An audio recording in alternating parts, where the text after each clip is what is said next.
The fish tier list. Let's get into it. And I love TierZoo. I'm not even subscribed to TierZoo. Gotta subscribe, man. You gotta support. You gotta support. I like his style of videos and how he like explains nature with the games and stuff. What game is that? That's funny. Yo, Cool Kid, you still in here? Let me know if the audio's too loud or not loud enough. It's literally spitting water. Why was the grasshopper still there? This video was made in partnership with Curiosity Stream. Right? Fish are one of the most diverse factions in the entire game. They are extremely popular among both casual and competitive players, and make up the vast majority of the aquatic player base.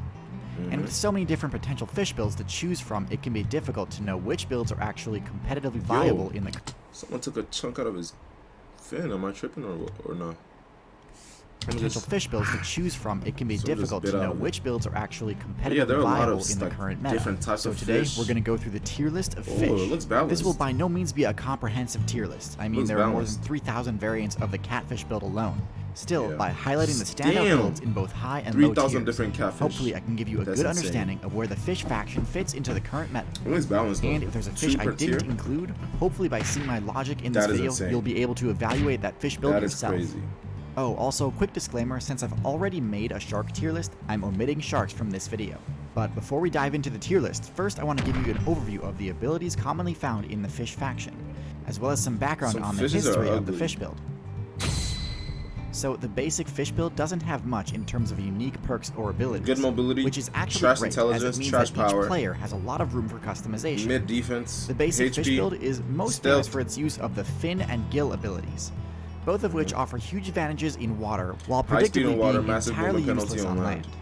Back during the Devonian expansion, while predictably being entirely useless on land. Quickly drains an arrow. Back during the Devonian expansion, long before the vertebrate faction had unlocked terrestrial builds, fish were the top tier build in the game, having a crushing matchup against the top arthropods, their main competitors. That's probably because like in most of the world fish is water. To compete with a lot more than just arthropods, and typically placed below the top marine builds like cetaceans and cephalopods. And with the nerfs to the Plagiodorm armor ability that fish used to have access to, fish have had to get creative with their game strategies in order to survive the current meta. That's very cool. Now let's get into the tier list to see which strategies and abilities are worth speccing into if you're a fish player. Seahorses are an extremely strange build with the lowest mobility stat of any fish in the game. This mobility stat is due entirely to their strange choice to spec into the prehensile tail ability at the cost of all but one of their fins. Now, don't get me wrong, the prehensile tail ability can be extremely useful, especially for arboreal builds that use them to tether themselves to trees while keeping their hands and legs free for foraging. For a marine build, though, I think there are better choices available. All the prehensile tail does is allow the seahorse to anchor itself to plants and rocks, preventing itself from getting tossed around by the current, which again it wouldn't need to do if it didn't lack fins. Now, they do have pretty solid armor, which can make them difficult to actually take out. You didn't die? But their extreme lack of mobility means the seahorse cannot dodge attacks. This leads them to getting smacked down by any player who feels like it. That's crazy. Even ones without any special combat. That boy's getting bullied. And with their best matchup being against plankton, to me realm. there's no way the seahorse places any higher than F tier. That is so funny. Ocean sunfish. Let's see. Also in F tier we have the ocean sunfish. Ocean sunfish. This probably isn't too shocking given that the sunfish is famously bad at defending itself. But for those unaware, the ocean sunfish has the highest HP stat of any fish in the game, and relies on its giant size for protection. Similar to the seahorse, sunfish's other stats are all extremely low. Yo, never mind, bro. Look at that HP. Mobility's mid, everything else is mid, but the HP though? And because of this, the sunfish gets bullied hard by many of the common marine threats, both large and small. They get torn to bits and tossed around particularly badly by the mammalian player base. That's crazy. Sea lions and orcas in particular love flexing their superiority over the largest fish build in the game. But he didn't even need to eat them, he just wanted to bully him, bro. Parasites. Yo, why do... See, the sunfish has soft, mucus-coated skin instead of the scales traditionally used by fish players. Damn. This makes the sunfish more vulnerable Sharks to don't have parasites, scales either, which unfortunately means that even the best sunfish mains have to play while suffering from a wide variety of debuffs from parasite infestations. Yo, the sunfish players often solicit the help of support mains like the wrasse and shrimp to help cleanse themselves. and may even sit at the water's surface to give birdmains the chance to attack the parasites. That was very cool. The gigantism strategy is usually a pretty reliable strategy for avoiding attacks. Mess around and find Elephants, whales, hippos, and rhinos are generally safe from attacks once they reach their max size. Yeah. However, I think in order to make the strategy work, you need to actually be able to strike back to discourage repeated attacks. No, don't tell me that. Otherwise, you're kind of just a damage sponge and will have your HP slowly whittled down, as we often see happen to the sunfish mains. So because of all these vulnerabilities and over-reliance on support players for help, I have to place the ocean sunfish in F tier. Flying fish. The flying fish is a build with an I was watching One Piece and I was like in the Shabodi Archipelago arc. It was like the flying fish raiders. Yo, they can fly for a long centered time. around maximizing mobility. They can literally just glide. By putting a huge amount of evolution points into their fin trait. How crazy is this, bro? I feel like people don't talk about how crazy this is, bro. A flying fish, bro. A flying fish. Nobody really talks about it. A fish that can fly, literally jumps out of the water and glides, bro. Like, bro, God is great. Mobility is almost max. They've actually gained the ability to glide through the air for surprisingly long distances. This is useful as an escape option when being attacked by a larger fish player. Cool. However, as unique a move as this is, I actually think this is a pretty poor strategy overall. When they get picked up by birds, being airborne might put you out of range of an attack from another fish, but it's by no means a safe position, and in many cases is actually seriously disadvantageous. Without any way to dodge attacks midair, flying fish are extremely vulnerable to bird attacks. What did I say? Which kind of nullifies the benefit of escaping an aquatic pursuer. And in addition, with no way to change direction midair, it's actually not that difficult for said fish player to just intercept the flying fish's landing. So overall, not that useful of an ability. The fish just caught him. He's like, okay, yo, the fish is like, okay, you ran. Okay, I'm gonna catch you in the front. I'm gonna see you up front. Salmon. Also in D tier we have the salmon family, which includes fish builds like the trout and the char. This build actually has some pretty impressive stats, good mobility, with high mobility being pretty much required in order to withstand the constant rushing flow of the rivers that they use as their respawn points. They breed in rivers? Similar to the flying fish, this playstyle is also highly vulnerable to disruption from non-aquatic players.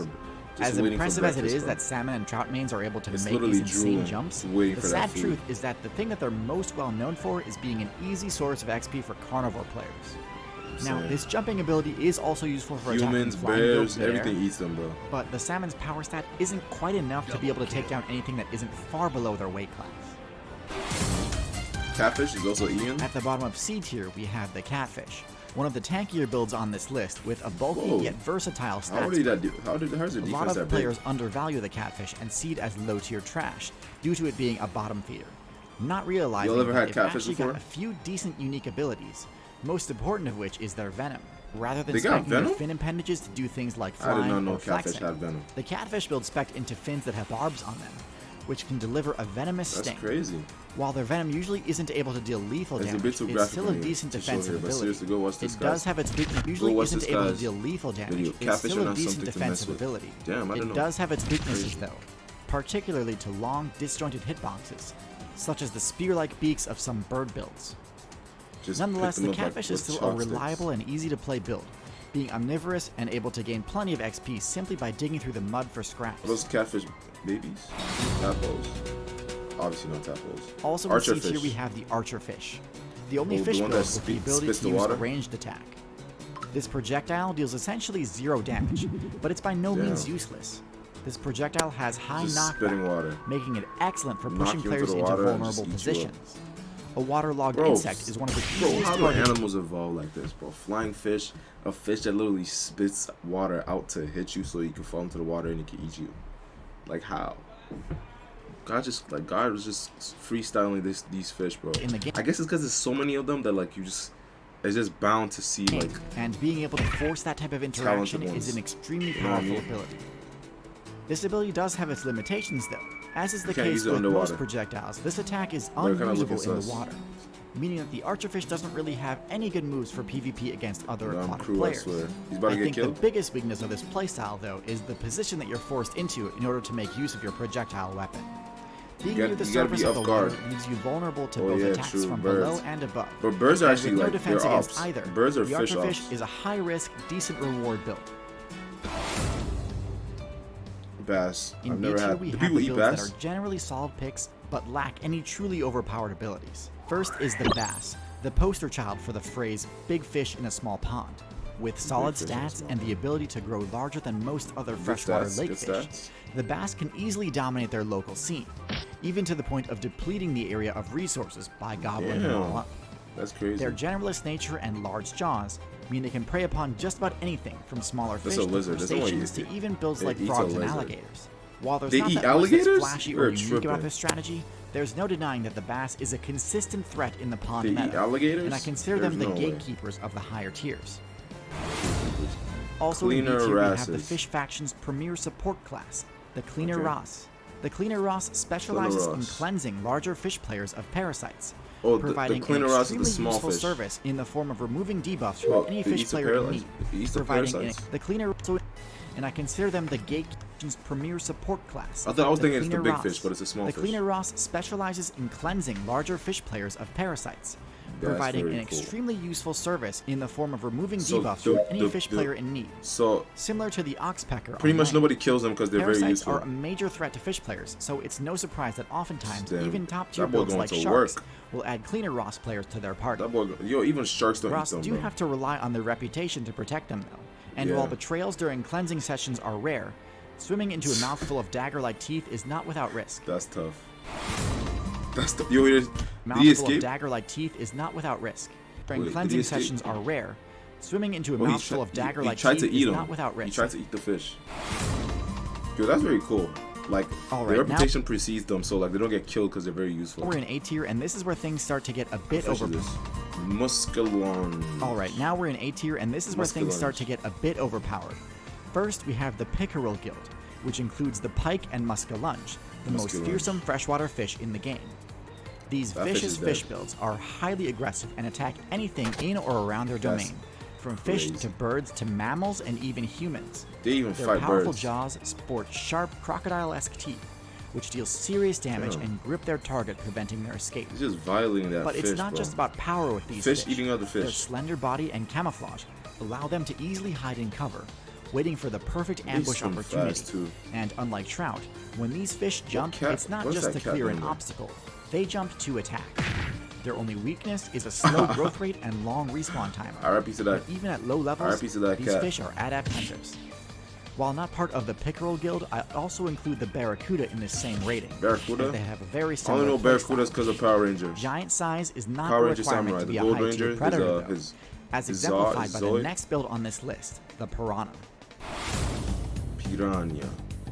Piranhas are one of the best, if not the best, example of how with the right Reputation combination of special their abilities reputation and team precedes them. strategies, size genuinely doesn't matter.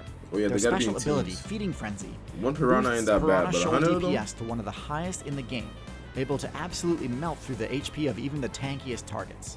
In Crazy. contrast to the salmon and trout, Capybara. because of their favorable matchup against larger No, they're gonna players, fight. They're gonna kill a piranhas are capybara. the only fish build on this list that Are I you- think there's actually no way make they're great dragging use them of its back. positional advantage in rivers, as That's many crazy. mammals and birdmates will be forced to cross your territory over the course of their Yo. playthrough and fall victim to your They're frenzy attacks. tearing it up. Their main weakness is a lack of defensive capability, They meaning were that they can tearing still that- be that easily one-shot by capybara up. other predator players. Yo, look at the eye. The next build on this tier Oh, list look at does the not eye, look share at this the eye. weakness.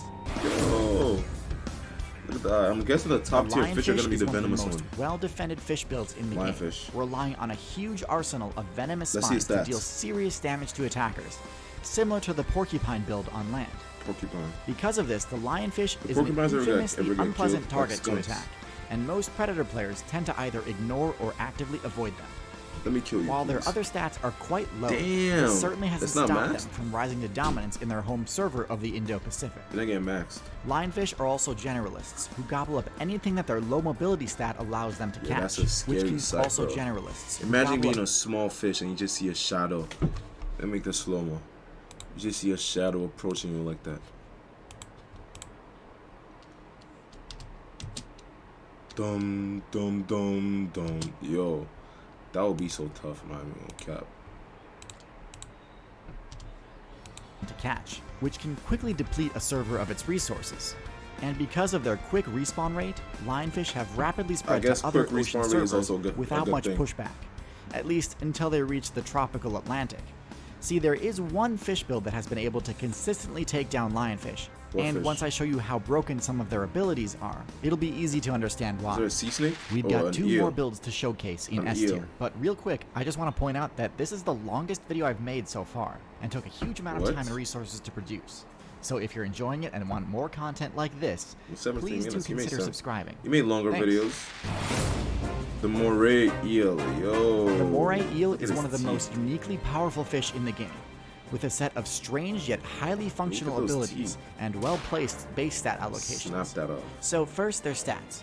While the highest aquatic power rating falls to power rating: great white sharks, orcas, box jellyfish, moray eel, stingray, sardine, Larry the lobster, the deep. Is he talking about the deep from The Boys? Yo. Sharks and whales, a close runner-up is the moray. Their teeth resemble broken glass and can do similarly brutal damage in combat. Actually, it looks like broken glass. Their mobility is surprisingly high for a fish that lacks pectoral and pelvic. Good stats. Good power. It's a cool 70, 75, 70.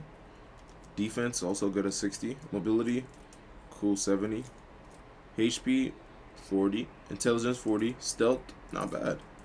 Their stats actually aren't bad. But in addition to having great maneuverability in the tight spaces of a reef, they're at capable of some pretty impressive bursts of speed too. Their stealth may seem low due to their vibrant coloring, but honestly, bright colors are everywhere in reef servers, so they don't stick out too much. In fact, their ability to contort and fit into crevices and other tight spaces gives them a pretty huge advantage for ambushing other players. How did he not see that? Where things get interesting though is with their defense. Literally out there with the his moray mouth has a slime-based special ability, which serves multiple defensive purposes. Oh, it protects them from taking abrasion and puncture damage while passing through sharp coral and jagged spaces within the reef. But perhaps more surprisingly, it's great at deflecting damage from things like teeth and spikes. Not only does this give them a great matchup against sharks, but it also makes them one of the only builds in the game capable of taking down the lionfish. This excellent matchup spread makes placing the moray eel in S tier an easy decision. The final build on this tier list is the billfish. This includes the marlin, the swordfish, and sailfish, all of which have similar playstyles. This group is top tier for 2 reasons. First is that they have the highest swim speed in the game, beating out not just all other fish, but also mammals and birds. In addition to having unmatched speed, their large dorsal fins allow them to make tighter turns than most fish too, making them extremely good at chasing down. So they're agile. They have that agility. Like think about an athlete. Like an athlete that's able to make sharp turns is agile. You know what I'm saying? You can't catch them because you just get juked. You feel me? Billfish. But also mammals and birds. Swordfish and stuff like that. In addition to having unmatched speed, their large dorsal fins allow them to make tighter turns than most fish too, making them extremely good at chasing down prey. Their most unique trait, however, is their bill, one of the strangest offensive abilities in the game. Useful for both you gotta have good accuracy stabbing. for that though. This attack is there's a lot of them. Yo, it's literally like both fencing. Slashing and stabbing. This attack is one of the few in the game able to hit multiple targets at once. Many unique fishes. This makes it excellent for countering the ubiquitous safety in numbers strategy many fish players how does he eat it? And since the billfish hunt in packs, they can rack up insane kill counts, rivaling the hunting prowess of even a pot of dolphins. With busted stats and a signature move that's both flashy and downright broken, to me there's no question that the billfish is the most overpowered fish build in the game. That's a good build. Regardless of where your favorite fish build falls on the tier list, one thing's for sure: adaptation is key to survivability in. There are so many different unique type of fishes, bro. Like in this whole tier list, there's like seahorses, whatever this is, flying fish, catfish. I never knew they had venom. What fish was this? Can't remember. Can't remember what this one was. I didn't see the stonefish here. Stonefish is like very venomous. The lionfish, I forgot what this one was. The eel is also like the teeth, and it's like the slime that has on its body. And this, current meta. So many different and it's important to always be exploring new strategies to stay ahead of the curve. The same can be said for YouTubers, and this is why a bunch of creators and TierZoo has the best ads, bro. The way he just puts it in, it's always perfect. But yo, it's a good video. I never knew, bro. Fishes are so unique, man. Glory be to God. God created so many different type of unique stuff. It's actually insane. Let me see your boys, man.